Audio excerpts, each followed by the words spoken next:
There's likely no other city on Earth as frequently romanticized as 19th century Paris. It's often painted as the capital of love and fashion, a hub of gallant manners and witty social discourse, of salons and balls, shops and a spirit of freedom, revolutionary ideas and famous Parisian cafes. People dreamed of this city, holding their breath as they journeyed to Paris from all corners of the globe. And truthfully, everything here was different from other places.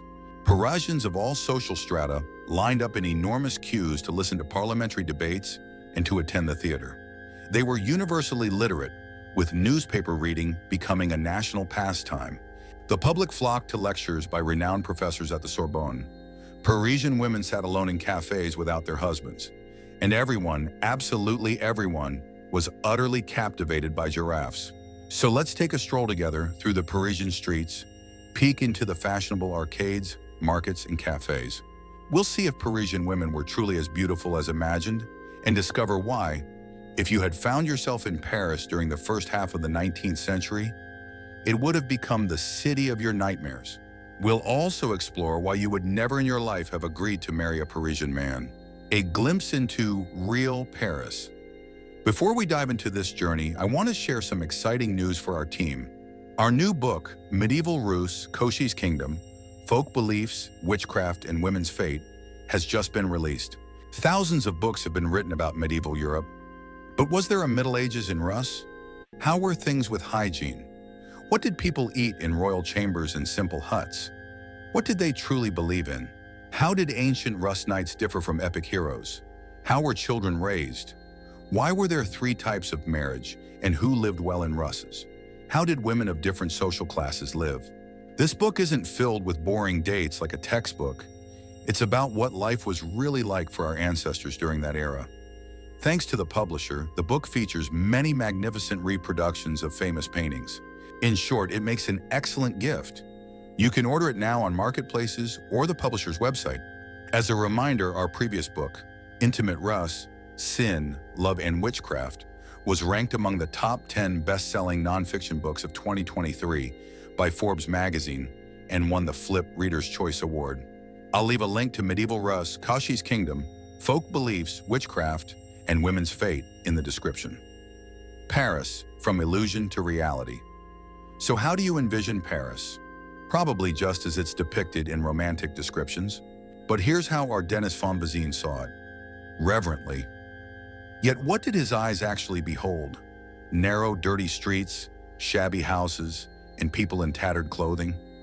He was disappointed to see a city that, from afar, had seemed so magnificent. And in the first half of the 19th century, nothing had changed. Here's another Russian who flew to Paris on wings of anticipation, openly expressing his disillusionment, the historian, writer, and journalist Vladimir Stroyev. He described the city as irregular, unbeautiful, and unclean. His initial impressions of Paris were not only strange, but even unpleasant. On the dirty streets, a crowd of people in soiled blue blouses, in uncleaned hats, with unshaven beards. Everything changed only in the second half of the 19th century after a radical renovation, when many buildings were simply demolished and new, wide boulevards and mansions were constructed. But even the shabby, unappealing appearance of the city would not have been your primary concern. You would have been overwhelmed by a smell you certainly wouldn't expect in the capital of fashion, a stench that even perfumes couldn't mask. Yes, Paris was notorious for its repulsive odor. Here's what another Russian, Andrei Karamzin, son of our famous historian, wrote about France. Closer, closer. A terrible ringing. Hooray, we've arrived. The stench in the streets was an integral part of Parisian life in that era. In summer, you couldn't open a window. Parisian scents weren't perfumes, but the smells of sewage, slaughterhouse blood, rotting garbage, and horse manure. Complaints about the unbearable street filth make up a large part of all visitors' impressions from the first half of the 19th century. Take a Frenchman named Alphonse, author of a book on the health of Parisian residents. In 1826, he wrote, "More than 200,000 families throw all kinds of filth and garbage onto the roadway every day. To these refuse, industrial waste is added. All of this lies on the pavement for a long time. At most, half of this dirt is removed. The other half rots in the street gutters. Malodorous exhalations Foul miasmas come from those places where mountains of this filth constantly accumulate, polluting the air. In 1847, a letter to the Parisian municipal newspaper lamented that the sight of even the most luxurious streets of Paris does not allow one to recognize this city as the most beautiful in Europe. And the reason for this was the shameful, shameless, infectious habit of Parisians to use any space between shops, any nook by the gates, any street post, any tree in the city park as a latrine. Here's testimony from another Parisian from a book on the health of the city's residents. Thousands of masons, painters, carpenters, and other laborers, as well as deliverymen, finding no places where they could relieve themselves, used the roadway for this purpose. And when the wind blew from the wrong direction from the great Montfaucon dump, Alexander Turgenev wrote in October 1825, "The unbearable stench from the fields, and it seemed that even the trees and everything around us smelled worse. Things were even worse in the working-class districts. As historian Alan Corbin noted, people lived there in houses without ventilation, where walls were covered in mold and floors rotted from dampness. Modern deodorants or showers would have seemed like magic to the inhabitants of that time. They rarely washed, and perfumes were used not for elegance, but to mask the smell of unwashed bodies." The harsh reality of Parisian streets? Everyone who visited the fashion capital agreed. You could spend an entire day on the streets of Paris from 6 a.m. and be constantly busy. Here's how the French writers Payen and Bagard describe it in New Pictures of Paris. "How many curiosities you will see, how many things you will acquire, how much joy you will taste. Perhaps you are a poet and wish to deepen your knowledge of French? A grammar teacher is at your service, who will gladly give you a lecture in the fresh air. Perhaps you love books. Here is a bookseller who will let you browse all his books as much as you like. Or perhaps you are interested in politics. Then go under that umbrella, and there, for a few sous, you will learn everything that is happening in Persia and Lisbon, in Constantinople and Peru. Do you like singing? Here are two singers. In short, a complete replacement for the modern internet. Parisians love to flounder, that is, to idly wander through the city, and were considered people who literally lived on the city streets. However, for a modern person, Paris, until the second half of the century, offered a highly questionable pleasure, and you definitely wouldn't have enjoyed it. Russians, enamored with Paris, who were anticipating. The journalist and writer Vladimir Stroyev, who visited Paris in the 1830s, wrote, "Cooks consider the street a public kitchen and pour slops onto it, throw out kitchen scraps, and people navigate the cluttered sidewalks as best they can. The street untidiness, especially in the distant suburbs, reaches disgusting ugliness. You walk over mounds of manure, step through puddles, through mud, even though there's no rain, and on the boulevards, there's summer dust. I should remind you that at this time in Russia, by imperial decree, the center of the capital was polished to a shine." Andrei Nikolaevich Karamzin, son of our historian, recalled the impassable mud of the Champs-Élysées. And here's the Englishwoman Fanny Rowell in her book, Paris, 1835, also shocked by the filth of the European capital. "In a city where everything that is visible is decorated with the utmost care, where shops and cafes resemble fairy palaces, the humble pedestrian constantly risks being splashed by streams of sewage spilled from windows. In the best case, he avoids direct contact with the slops, and only his eyes and nose suffer from their smell. Oh, what joy!" exclaims the private passerby. And he who was less fortunate and was splashed from head to toe remains silent and sadly inspects his clothes.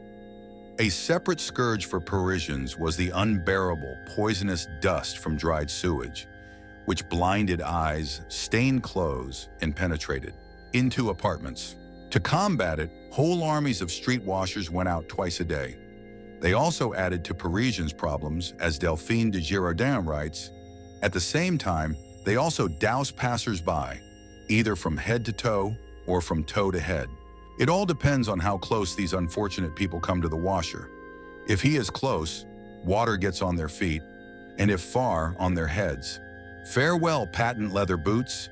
Farewell, lovely ash-colored half boots.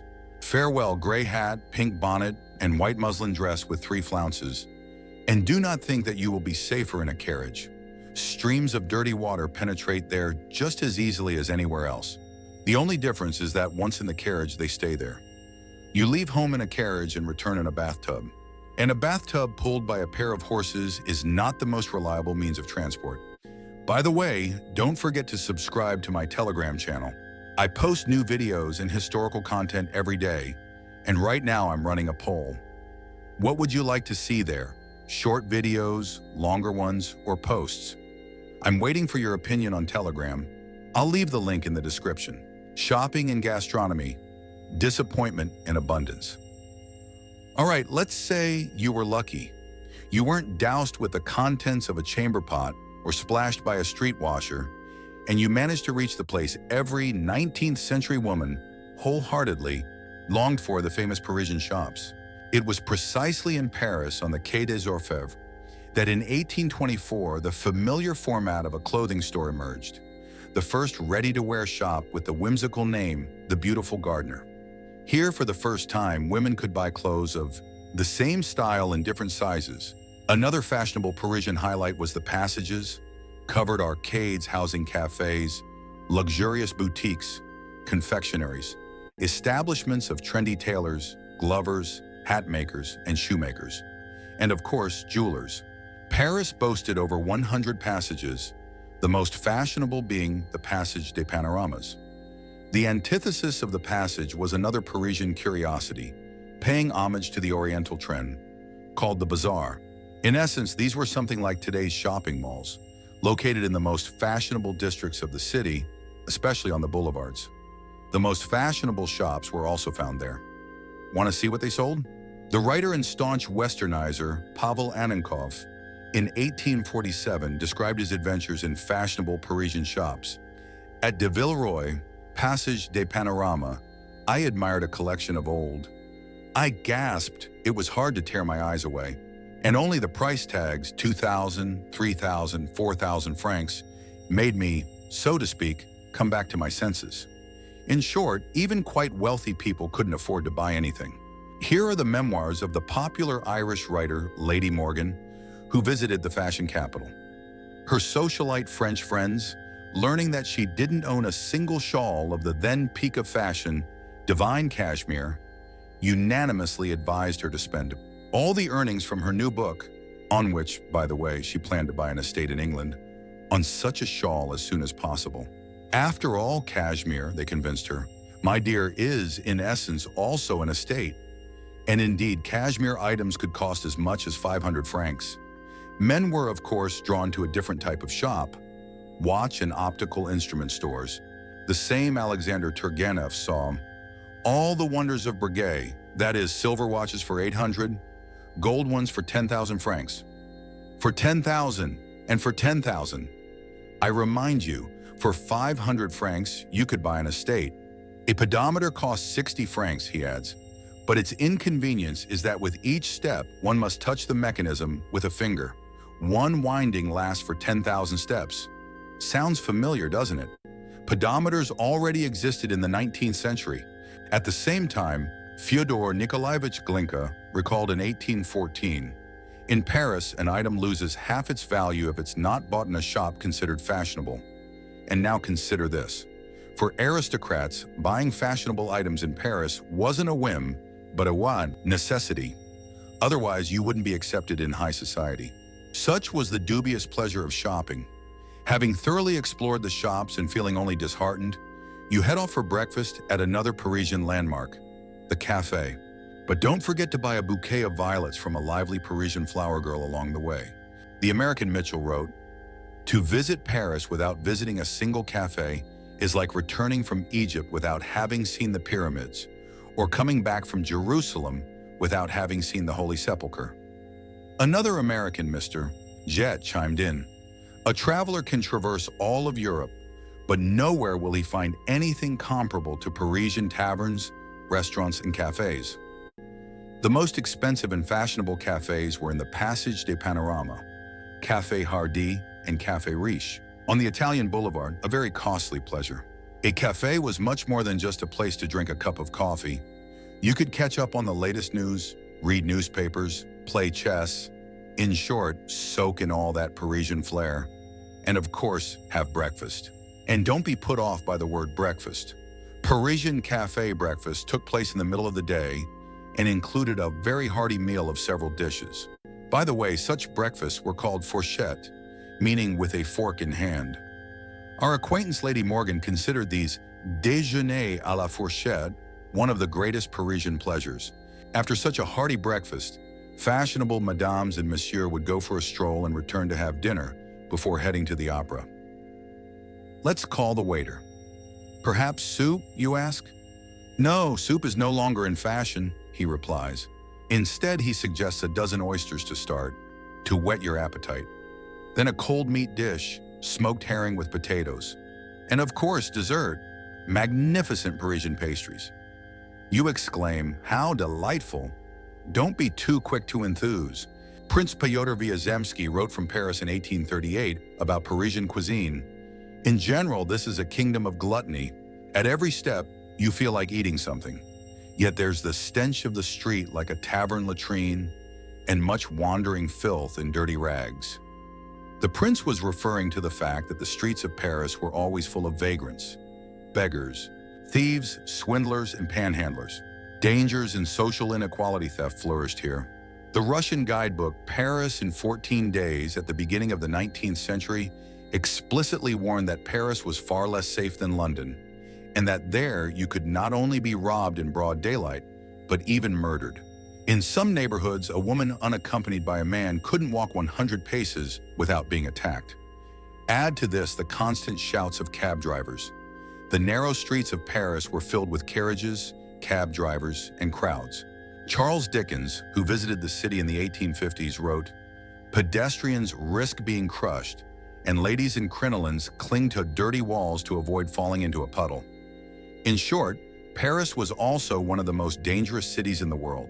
Women in 19th century Paris Russian travelers were also disappointed by the lack of famous French gallantry. Prince Vyazemsky recalled, "The ability to smoke in the streets of Paris is one of the main freedoms of equestrian life. And here's the second freedom, the ability to relieve oneself wherever one pleases." The prince writes with disappointment, "As everywhere here, there are far more prohibitive measures than in our country. Don't go here, don't ride here, and so on." But that's just if you were visiting. What if you had stayed to live there? Being a woman in Paris was not easy. The appearance of Parisian women disappointed Russian travelers. Prince Vyazemsky wrote, "There are few pretty women on the streets. These picturesque grisettes are absent. Consequently, there's nothing for the eyes to feast on. And if you do happen to meet a beauty, she turns out to be a foreigner." Vladimir Stroyev agrees with him. Disassemble a Parisian woman piece by piece. There's nothing special or beautiful about her. However, a Parisian woman, he is convinced, is born a coquette. She knows how to use her small means. Wit, vivacity, feeling, often pretense. She replaces both whiteness and blush. Yet Parisian women were not beauties from palaces. The absolute majority of the city's inhabitants were poor.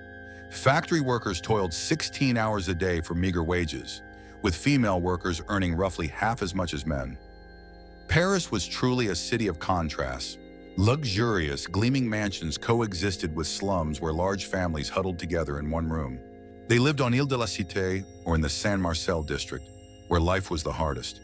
In damp cellars, 2 or 3 people slept in one bed in appalling conditions, often spending half their income just on bread.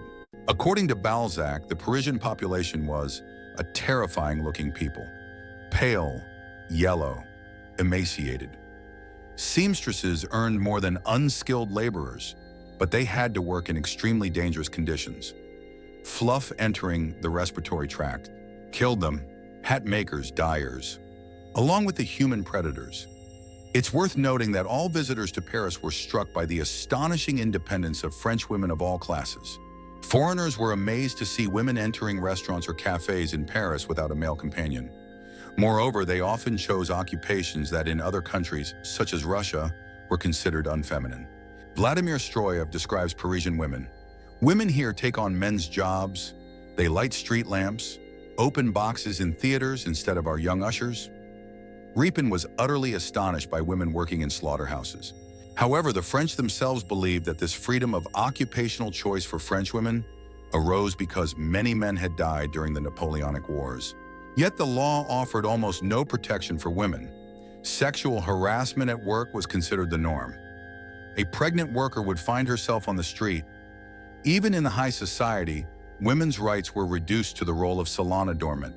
Mary Wollstonecraft, a philosopher and author of A Vindication of the Rights of Woman, visiting Paris during the Revolution, bitterly noted, "Liberty, equality, and fraternity do not include sisters." Working-class women had no option but to work, and they were forced, almost immediately after childbirth, to send their infants to the countryside to the care of other women, wet nurses, who themselves charged little for the children's upkeep. Wealthy people also sent their children to be cared for by wet nurses in the countryside. This custom was so widespread among all classes that cities like Paris and Lyon literally became cities without children, prison or a brothel. That was, in short, the choice facing many women who lost their jobs and were left without means of support. Even as a woman, you could be sent to hard labor. As a result, Paris became a city of women of easy virtue. Prostitution was legal, but, as historian Alain Decaux wrote, they lived in conditions of hellish exploitation. Police reports mention girls aged 12-14 sold to brothels. Vladimir Stroyev describes Parisian prostitutes. They dress in the latest fashion, but behave boldly, improperly, and rudely, mocking passers-by and often insulting ladies with their caustic remarks. Their popular vulgar nicknames like Clubfoot, Little Rat, or Beautiful Thigh eloquently attest to their bodies. Prostitutes of a higher rank were all Amandas, Malvinas, and Pamelas. But most of all, foreigners visiting Paris were struck by the women here who were completely unashamed of their profession. And according to the American diplomat Henry Whiff, they conducted themselves with the same ease and grace as all other women, and it occurred to no one to look down on them with contempt, treat them roughly, or reproach them for the lifestyle they were on. Lara, and no wonder. Besides prostitutes, there was a whole other class of women in Paris who didn't belong to that category, but, so to speak, provided competition. Many French authors confidently state that they were an exclusively Parisian phenomenon. These were the grisettes, young seamstresses forced to accept the patronage of wealthy men to survive. By the way, women of easy virtue themselves were also categorized by type. Yes, Paris invented that term. Women of easy virtue were widows, or women abandoned by their husbands. Besides them, there were soubrettes, maids who provided their masters with other types of services, and also maîtresses magdalenes, red balls, rats, and Laurents. Such a variety. It makes you look at Paris as a city of love in a different light. It was no easier to marry a Parisian man. Women's rights were practically non-existent. A husband could beat his wife with impunity. The law interpreted it as domestic discipline. The mother of feminism and grandmother of Gauguin, Flora Tristan, who was beaten with impunity by her own husband, was outraged. A woman in her own home. Her labor is unpaid. Her body does not belong to her. In the 19th century in France, married women were practically deprived of legal capacity under the Civil Code, and all decisions for them were made by their husbands. At the same time, a woman could not leave an abusive husband, as divorces were again banned. If a woman still managed to escape, she had to hide, as the law was not on her side. According to the Civil Code, a husband had the right to bring her back home, and the police and justice system were obliged to help him in this. Flora Tristan became one of the first women to fight for the right to divorce. "Woman is not property," she wrote. "The shameful right to own free beings is called slavery, but woman is not born to be a slave." Health and Progress. Half of Paris lives amidst the rotten fumes of courtyards, streets, and cesspools, wrote Balzac. It's no surprise that epidemics of cholera, smallpox, and typhoid were part of urban life. In 1832, cholera claimed the lives of 20,000 Parisians. Dr. Alexis de Tocqueville wrote, "The poor died like flies, and the rich fled the city, but the disease caught up with them there too." Parisians were accustomed to drinking water from the river. Many considered it not only tasty, but also miraculous. Miraculous indeed. Water from the Seine entered the city through 3 pumping stations located downstream from the discharge points of sewage from the most polluted pipes. Childbirth in such unsanitary conditions was a game of Russian roulette. According to historian Jacqueline Moulin, 1 in 5 women died from postpartum complications. Imagine, 1 in 5 Parisian women. Journey's end. The American diplomat Henry Whiff summarized his journey. If any of my young countrymen having sound judgment should be indignant, seeing abuses and disorder in Russia, and begin to alienate his heart from it, then there is no sure way to turn him to do love for his homeland than to send him to France as quickly as possible. Here, of course, he will learn very soon from experience that all stories about local perfection are utter lies, that people are people everywhere, that a truly intelligent, worthy person is rare everywhere. In short, Paris in the first half of the 19th century was not just about salons, balls, writers, and fashionable shops. It was a city where women fought for the right to education, hygiene, and safety. A contemporary woman transported there would have faced a world where her body, labor, and life were considered the property of men, the state, or employers. But it was precisely these horrors that spurred progress. Epidemics led to the development of medicine, filth to a sewage system, and disenfranchisement to suffragism. As Simone de Beauvoir wrote, "The history of women is the history of an endless struggle to be human, and the Paris of the past is a vivid confirmation of that." What do you think of this romantic Paris?